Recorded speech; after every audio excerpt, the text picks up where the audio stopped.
আমরা সবসময় একটা সিটের জন্য হচ্ছে সব কিছু আমাদের লিমিটেড, সিটের মধ্যে সব কিছু সীমাবদ্ধ।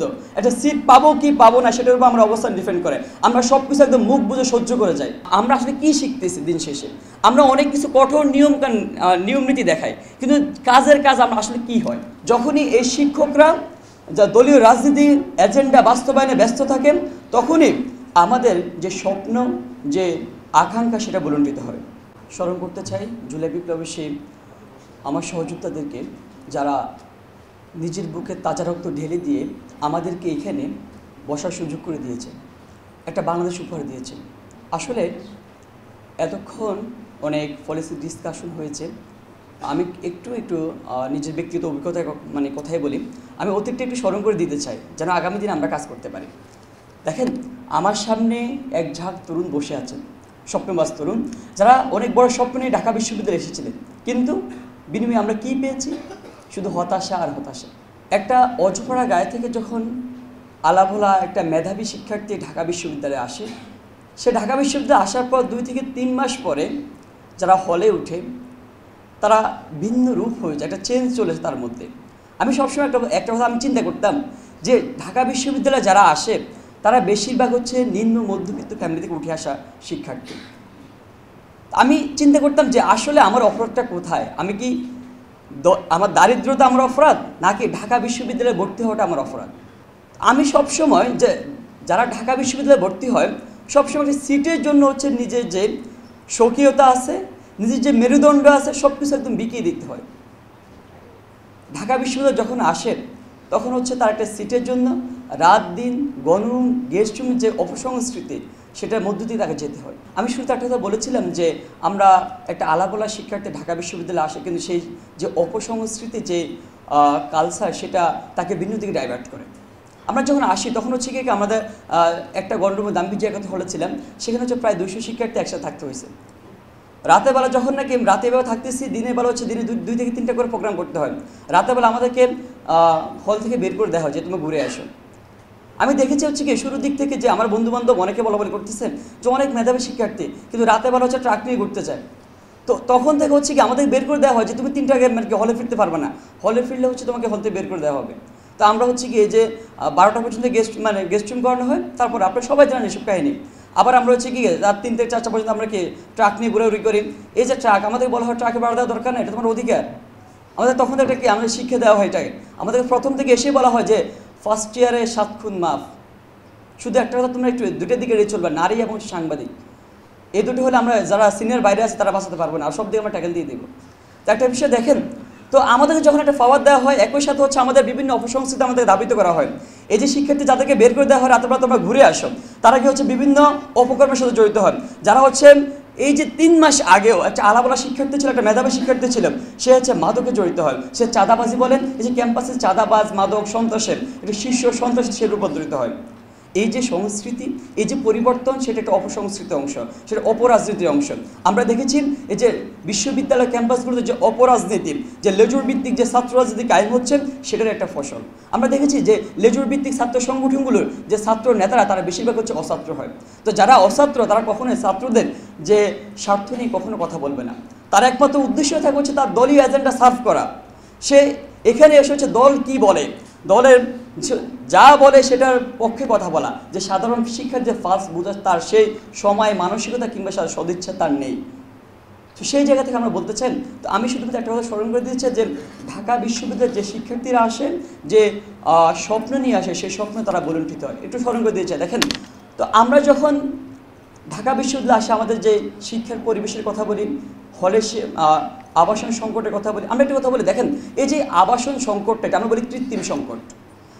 আপনি মানেন কিংবা না মানেন, যে সরকারে আসেন সে মনে করে যদি আমি হলে কৃত্রিম সংকট তৈরি করতে না পারি, যদি শিক্ষার্থীরা প্রথম বর্ষ থেকে তাদের সিট নিশ্চিত করে, তাহলে সে আমার দলীয় যে কার্যক্রম, যে এজেন্ডা, সেটা বাস্তবায়নে সে আমার লাঠিয়াল বাহিনী হবে না।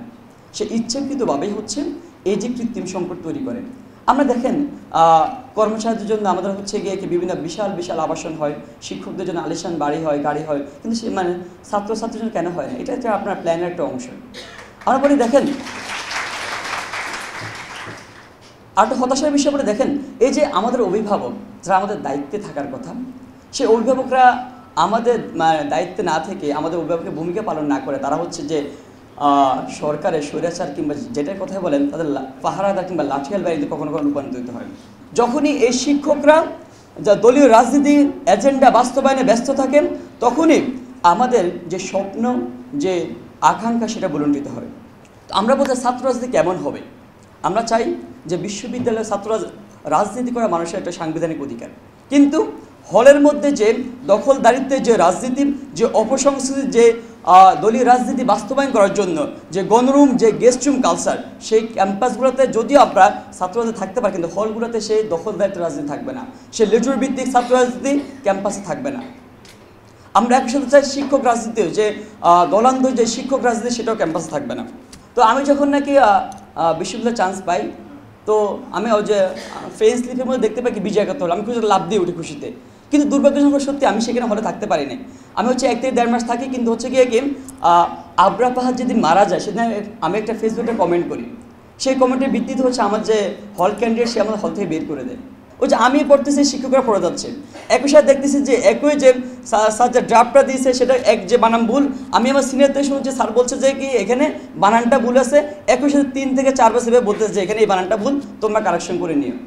আমরা দেখছি স্যাররা যে স্লাইড দেখে দেখে পড়ে যাচ্ছে।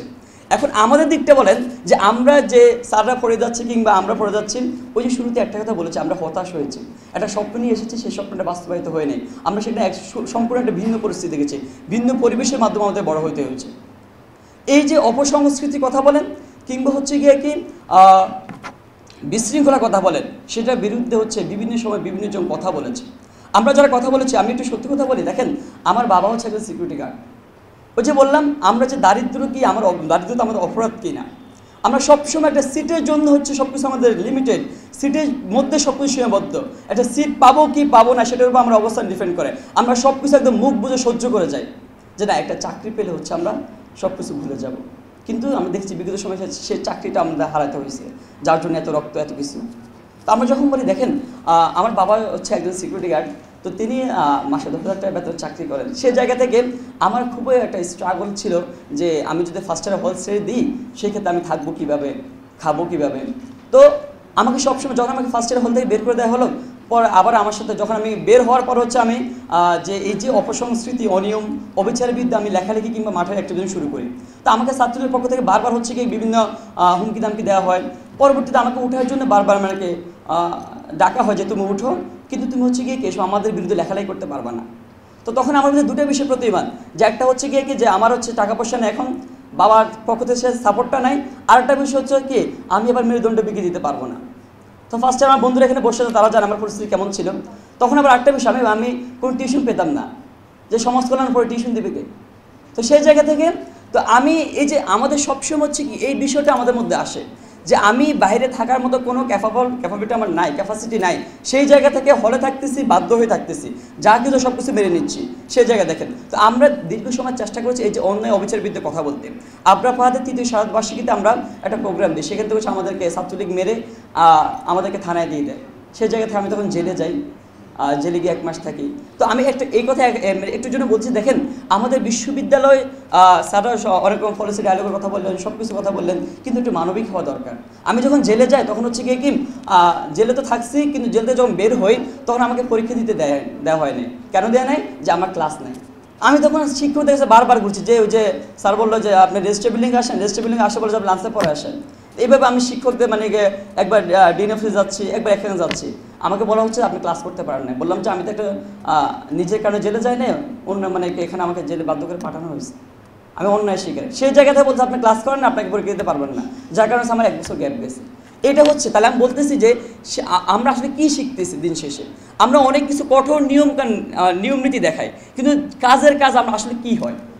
আমি শুধু একটা কথা বলতে চাই যে এই যে আপনারা পলিসির কথা বলতেছেন, আগামীর যে বিশ্ববিদ্যালয় কেমন হবে সে বিষয়ে আপনারা কথা বলতেছেন, কিন্তু বিগত দিনে যারা সুযোগ পান নাই, যে আমরা সুযোগ পাই না কিংবা পরিস্থিতির শিকার বলে একটা কথা বলতেছেন, যে আমরা পরিস্থিতির শিকার, আমরা হচ্ছে গিয়ে কি আমরা আমাদের হাত বদ্ধ।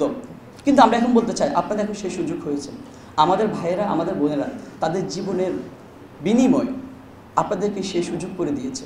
এখন আর সেই কথা বলার সুযোগ নেই যে আমাদের হাত বাঁধা। আমরা চাই আগামীর বাংলাদেশ বিনির্মাণে আপনারা এই যে তরুণদের যে স্বপ্ন, যে জুলাই বিপ্লব, যে স্পিরিট, সেই স্পিরিটকে কাজে লাগিয়ে তরুণদের সাথে হাতে হাত মিলিয়ে শিক্ষার্থীর সাথে সংঘবদ্ধ হয়ে ক্যাম্পাস বিনির্মাণ করবেন, বাংলাদেশকে এগিয়ে নিয়ে যাবেন।